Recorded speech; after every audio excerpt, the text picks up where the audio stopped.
Hello student, कैसे हैं आप सब। उम्मीद करता हूं आप सब अच्छे होंगे, मस्त होंगे, बेहतर होंगे, आपकी पढ़ाई बेहतर चल रही होगी बच्चों। और आज का जो हमारा टॉपिक है वो ऊष्माधारिता से स्थिर आयतन पर ऊष्माधारिता कितना होता है, इसके लिए हमको गणितीय व्याख्या करना है। तो ऊष्माधारिता की पहले परिभाषा आप समझो कि कोई भी तंत्र है, कोई भी निकाय है, उसके ताप को यदि 1 डिग्री सेल्सियस बढ़ाना चाहे तो जो भी आवश्यक ऊष्मा हो, ठीक है, वो ऊष्मा बच्चों कहलाएगा ऊष्माधारिता। अर्थात किसी तंत्र की ऊष्माधारिता ऊष्मा की वह मात्रा है जो तंत्र का ताप 1 डिग्री सेल्सियस बढ़ाने के लिए आवश्यक हो। ठीक है, जैसे हमारे पास कोई निकाय है, कोई वस्तु ही है, उसके ताप को बढ़ाना चाहते हैं तो उसे कुछ ना कुछ ऊष्मा देंगे, और जितना हम 1 डिग्री सेल्सियस तापमान बढ़ाने के लिए ऊष्मा देते हैं वही उसकी ऊष्माधारिता है। ये आप 12th क्लास में भी पढ़ोगे, इसलिए 11th क्लास में ही अच्छे से तैयार कर लो। 11th के फिजिक्स में भी पढ़ोगे ऊष्माधारिता, इसलिए यदि आप अभी ऊष्माधारिता तैयार कर लिए तो हमेशा के लिए तैयार कि किसी तंत्र की ऊष्माधारिता क्या है, 1 डिग्री सेल्सियस ताप बढ़ाने के लिए आवश्यक ऊष्मा उस वस्तु की ऊष्माधारिता कहलाती है। ऊष्माधारिता बच्चों dQ/dt हो जाता है। वहीं पे यदि हम बात करें स्थिर आयतन पर ऊष्माधारिता, मतलब आयतन स्थिर रहे, आयतन जब 0 हो जाए, स्थिर मतलब परिवर्तन ना हो, ऐसा नहीं 0 तो कभी हो ही नहीं सकता, जब 0 हो जाएगा तो फिर निकाय ही खत्म।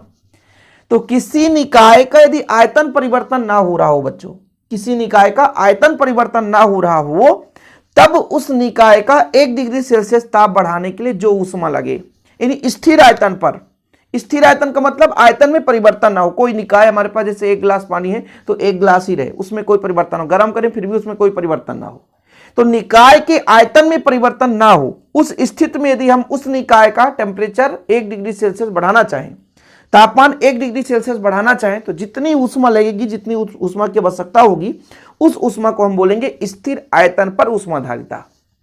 समझने की कोशिश करेंगे मैं कहना क्या चाहता हूं कि भाई साहब, यदि हमारे पास कोई निकाय है, निकाय का कोई आयतन बदल ना रहा हो, मतलब आयतन फिक्स है, आयतन में कोई परिवर्तन ना हो रहा हो, समझ रहे हैं, उस स्थिति पर हम उस निकाय का तापमान 1 डिग्री सेल्सियस बढ़ाना चाहते हैं, तो जितनी ऊष्मा लगेगी उसे हम स्थिर आयतन पर ऊष्माधारिता। ऊष्माधारिता है क्या, 1 डिग्री सेल्सियस बढ़ाने के लिए आवश्यक ऊष्मा, तापमान का 1 डिग्री सेल्सियस हम वृद्धि करना चाहते हैं।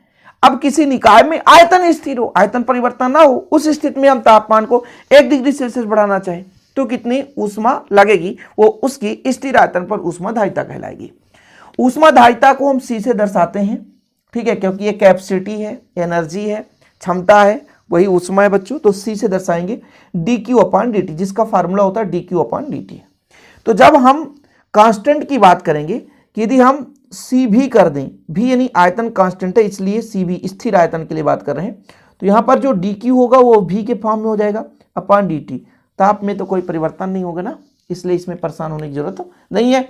यहां तक क्लियर है बच्चों। आगे बात करते हैं ऊष्मागतिकी के प्रथम नियम से। ऊष्मागतिकी के प्रथम नियम से,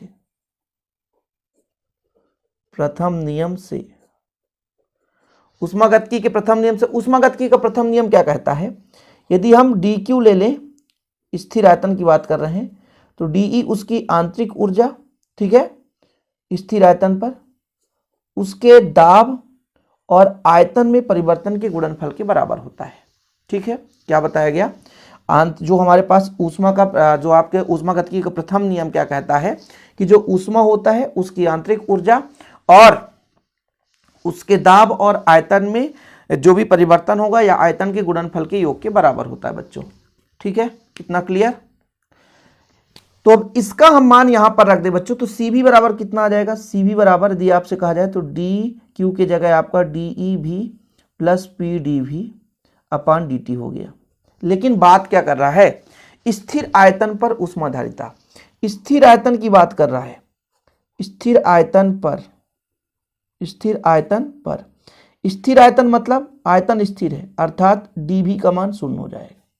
होगा कि नहीं होगा, स्थिर आयतन की बात करें ना, आयतन स्थिर है, तो उस स्थिति में यदि हम आयतन का मान 0 रखेंगे तो CV बराबर कितना हो जाएगा, dEV प्लस PdV/dt। अब आयतन 0 रखो तो कितना हो जाएगा, dEV प्लस P/0/dt। तो कुल मिलाकर बच्चों C भी बराबर आ चुका है DeV अपॉन dt। ये निकल कर आ गया आपका स्थिर आयतन पर ऊष्माधारिता। जरूरी है पढ़ना इसको। हम यदि इसको और शॉर्ट फॉर्म में लिखना चाहें, जैसे हमारा D है, इसको हम डेल्टा के रूप में लिखना चाहें तो CV बराबर डेल्टा कुछ इस प्रकार से E अपॉन डेल्टा T। ठीक है, ये आपका हो गया। या बच्चों डेल्टा ऐसा भी हम लिख सकते हैं, del E upon del T, ये आपका भी इस प्रकार से हम लिख सकते हैं। तो ये आपका निकल कर आ गया स्थिर आयतन पर ऊष्माधारिता। ये जरूरी है फार्मूला। छोटे छोटे लेक्चर इसलिए ला रहा हूं क्योंकि बोरिंग भी ना लगे, आप इसको नोट भी कर सकें और आप इसे तैयार भी कर सकें। छोटा सा वीडियो पसंद आए तो लाइक करके शेयर कर दें। जय हिंद, वंदे मातरम।